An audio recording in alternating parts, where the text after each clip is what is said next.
अस्सलाम वालेकुम नाजरीन, मैं हूं अहमद मंसूर। बहुत अहम एक तो कोर कमांडर्स कॉन्फ्रेंस हुई और फील्ड मार्शल आसम मुनीर की सदारत में ये पहली कोर कमांडर कॉन्फ्रेंस है फील्ड मार्शल बनने के बाद। तो जाहिर सी बात है वो बिल्कुल एक नए आर्मी चीफ आज नजर आए हैं। बहुत ही अहम फैसले हुए हैं और इसमें बानी पीटीआई का जिक्र कैसे हुआ है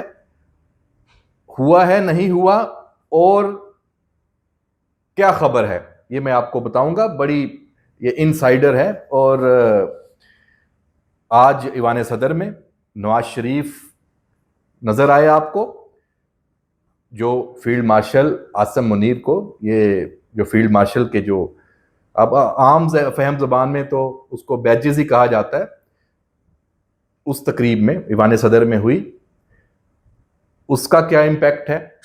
और इससे भी बढ़ के अडियाला में 3 घंटे, 2.5 से 3 घंटे अली अमीन गंडापुर और इमरान खान की मुलाकात हुई है। और उस मुलाकात में बहुत सारी जो अफवाहें चल रही थी, क्या सराइयां हो रही थी, वो सारी क्लियर हो गई हैं। नजम सेठी से लेके जो सोशल मीडिया एक्टिविस्ट मामला चला रहे थे, फिर अलीमा खान जो बाहर आके गुफ्तगू करती थी, तो ये सब कुछ बहुत ही वाजे हो गया। वो मैं आपको आज इस व्लॉग में बताता हूं, लेकिन उसका लिंक कोर कमांडर कॉन्फ्रेंस से भी है। कोर कमांडर कॉन्फ्रेंस की अहमियत इसलिए भी है कि बलूचिस्तान में जो खुजदार में दहशतगर्दी हुई और जो भारत की जो प्रॉक्सीज हैं, बीएलए और दीगर जो तंजीमें, बच्चों पे जिस तरह वो हमला आवर हुए, छोटी बच्चियां शहीद हुई, उस हवाले से फैसले नहीं हुए। मैं जब आपको ये व्लॉग रिकॉर्ड कर रहा हूं, उस पर अमल भी शुरू है, एक भरपूर जवाबी कार्रवाई।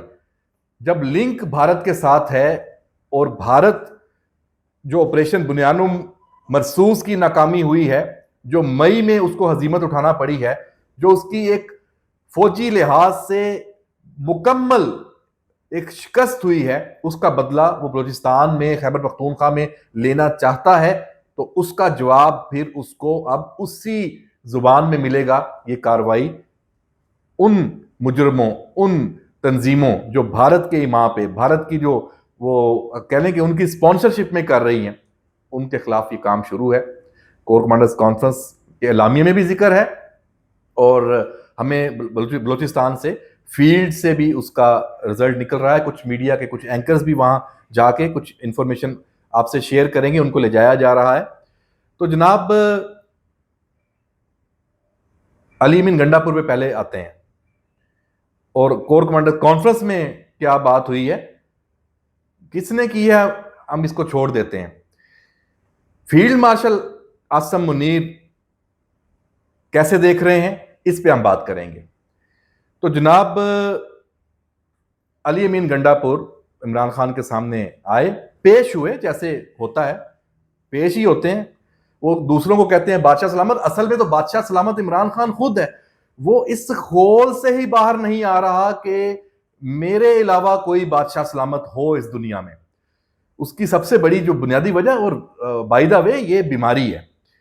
और वो अली अमीन गंडापुर जनाब पेश हुए,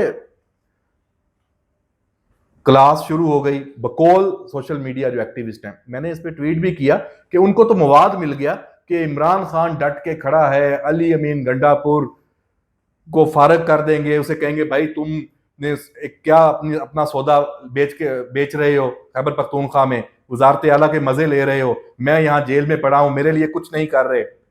और मुज़ाकरात के ऊपर क्या है, सब कुछ जो चल रहा है, ऐसा वो सौदा बेच रहे हैं यूट्यूबर्स।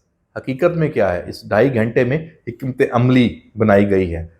इमरान खान ने अली अमीन गंडापुर की कोई क्लास नहीं ली, इसलिए कि इमरान खान के लिए उम्मीद की जो आखिरी किरण अब बाकी बची है वो अली अमीन गंडापुर है। अगर कोई इमरान खान को कोई थोड़ा बहुत रिलीफ अब दिला सकता है, वो सिर्फ और सिर्फ अली अमीन गंडापुर है। अब ये अली अमीन गंडापुर के ऊपर है कि उसने इमरान खान को कितना रिलीफ दिलाना है और कितना नहीं दिलाना, क्योंकि उसको ये पता होगा कि अगर इमरान खान को थोड़ी सी स्पेस मिली, वो बाहर आया, तो सबसे पहला वार वो अली अमीन गंडापुर पे करेगा। इमरान खान कहां चाहता है कि कोई ताकत पकड़े, कोई इस पोजीशन में आए कि उसके राब्ते हों हर तरफ। तो अली अमीन गंडापुर को आप देखेंगे वो थोड़ा सा ड्रामा और कहना भी शुरू कर दिया। अब इमरान खान ने उसे कहा क्या है, उसे कहा है कि भाई खैबर पख्तूनख्वा के जो अवाम हैं उनको थोड़ा जोश दिलाओ, उनको बाहर निकालो मेरे लिए, मेरी अब कोई नहीं सुन रहा। ये जो सारी बातें चल रही हैं मुज़ाकरात वाली, और मुझे वजीर आजम के तौर पे ब्रीफिंग दी गई है, खुदा की कसम ऐसा नहीं है। इमरान खान ने अली बिन गंडापुर को सफाइयां दी हैं। उसने कहा मेरे से यहाँ पे कोई बंदा बात नहीं करता और तुम लोग कह रहे हो कि जनाब वजीर आजम के तौर पे इमरान खान को डील किया गया, हमारा हीरो है, हीरो शुरू बढ़ चुका है आपका। अली बिन गंडापुर के सामने इमरान ने अपना पूरा रोना रोया है, पूरे दुखड़े सुनाए हैं। उसने कहा है कि भाई मुझे कोई उम्मीद नजर नहीं आती कि मुझे यहां से कोई निजात मिलेगी, तुम कुछ करो। हाँ, जो हम डबल बयानियां चलाते हैं वो हम उसी तरह चलाते रहेंगे, एक इमेज बिल्डिंग है वो उसी तरह करते रहेंगे। जो ये टॉक टॉक और डोज डोज दोनों चीजें साथ साथ चलेंगी, fight fight talk talk fight fight, तो ये पॉलिसी तय हुई है। अली बिन गंडापुर अब आके कुछ फायर शायर खाली फायर चलाने शुरू कर दिए, कुछ और भी चलाएगा। तहरीक की बातें भी होंगी, तारीख भी होगी, लॉन्ग मार्च की भी होगी कि 26 नवंबर जैसा फिर कोई मामला होगा, लेकिन एक्चुअल ऐसा नहीं है। एक्चुअल बिल्कुल गेम ओवर हो चुकी है। अब इसको हम आते हैं आगे कोर कमांडर्स कॉन्फ्रेंस में, मीडिया की तारीफें। अच्छा, जो ये बयानिया नजम सेठी से लेके इमरान, रियाज, सदीक, जान और सारे कि नून लीग तो फारग होकर बैठी हुई है, नवाज शरीफ को कोई पूछ नहीं रहा, उसका भी तोड़ निकल आया। आज दीवान सदर में नवाज शरीफ मौजूद था और आसफ अली जरदारी और शहबाज शरीफ दोनों मिलके फील्ड मार्शल को ये एजाज दे रहे हैं। इससे बढ़ के क्या मंजरनामा होगा पूरी कौम के लिए। लेकिन कोर कमांडर्स कॉन्फ्रेंस में जो फील्ड मार्शल आसम मुनीर नजर आए हैं, सब छोड़ दें सियासत के पाकिस्तान के मामला, जो यहां पे आपस में लड़ाइयां, एक दूसरे के ऊपर हमलावर होते हैं, इससे बिल्कुल बालातर बातचीत होनी है, मुज़ाकरात होने हैं। क्लियर कट मैसेज, पीटीआई है, सियासी जमात है, अगर इमरान खान अगर कोई उसका वजूद सियासी बाकी है, उसका कोई किरदार बाकी है, जाए बात करे पार्लियामेंट में। और जैसे मैंने पिछले व्लॉग में भी कहा, आसफ अली जरदारी करे, नवाज शरीफ नहीं करेगा। देखते हैं आसफ अली जरदारी क्या ये जिम्मेदारी किस हद तक निभाने पे तैयार होते हैं, लेकिन निभाएंगे। उनका क्या है, वो आएंगे, वो तो कहेंगे भाई बिस्मिल्लाह करें, आए बैठें। जिक्र क्या हुआ, जिक्र ये हुआ है जनाब, और आपको ये नजर आएगा फैसला जो हुआ है। हुकूमत भी इस एक पेज पे है, जरदारी, शहबाज, फील्ड मार्शल, आप कह दें आप पर ISI, आपकी स्टैब्लिशमेंट, रियासती पूरी मशीनरी, रियासत पाकिस्तान, PTI और इमरान खान माजी में दफन हो चुके हैं। किया नहीं है, करना नहीं है, दफन हो चुके हैं। तो जब दफन हो चुके हैं, पाकिस्तान का एक तलख माजी था वो, तो अब उनके जिक्र की भी जरूरत नहीं है। हो सकता है ये मैं भी 1-2 दिन बस जिक्र करूं, ये कहानी सुना दूं और सारा, इसकी भी नौबत नहीं आएगी फिर भी। क्यों, जब रेलिवेंट ही नहीं रहे। पाकिस्तान के अपने बड़े मसाइल हैं, अपने बड़े इश्यूज हैं, हम अब उसकी तरफ मुतवज्जो हो गए हैं, दुनिया बात कर रही है। और भाई जब आपका ट्रंप आपको भूल चुका है तो पाकिस्तान में कोई आपको क्यों याद करे। ट्रंप की जुबान में कौन है, पाकिस्तान की लीडरशिप है। आज फिर पूरी दुनिया को हैरान कर दिया। नरेंद्र मोदी का नाम उसने किस तरह लिया, आप क्लिप देख लें, और पाकिस्तान की लीडरशिप का नाम लिया है। तो लीडरशिप आप भी जानते हैं, हम भी जानते हैं, सब का नाम लिया है, सिर्फ वजीर आजम शहबाज शरीफ का नहीं लिया, उनका भी एक तरह से है। तो लीडरशिप में जो जो आते हैं सबका नाम है। तो फील्ड मार्शल आसम मुनीर, ऐसे उन्होंने कहा छोड़ें, कोई सिर्फ कोर कमांडर्स कॉन्फ्रेंस में पाकिस्तान की बात होगी, इंडिया की बात होगी।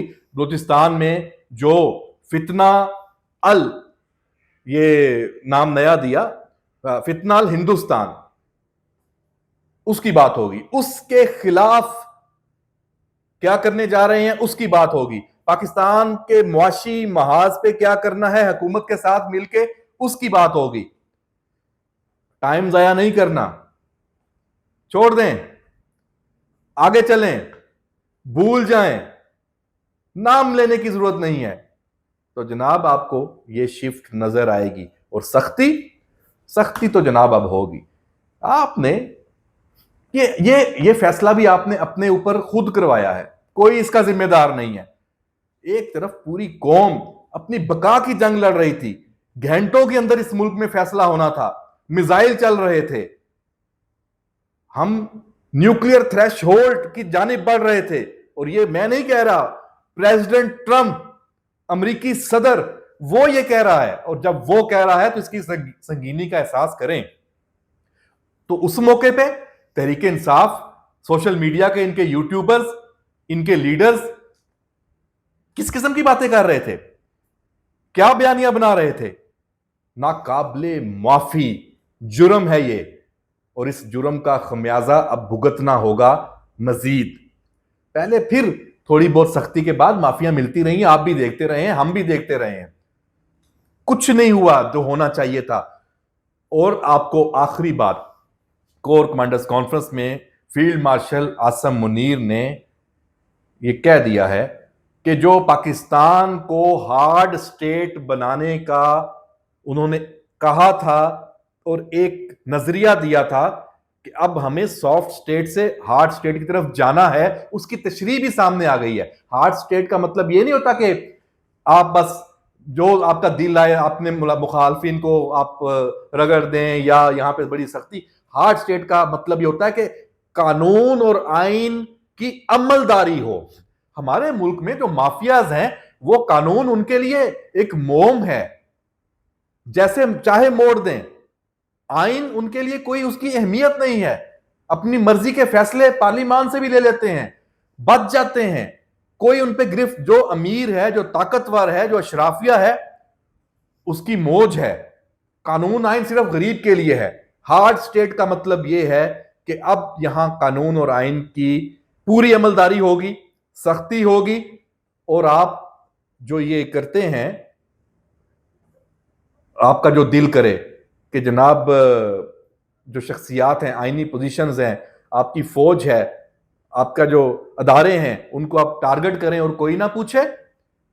साइबर क्राइम के हवाले से जो लॉज हैं, जो डिसइंफॉर्मेशन, मिस इंफॉर्मेशन के हवाले से जो लॉज हैं, होगा। और आप कोई जुर्म करते हैं तो सजा भी होगी।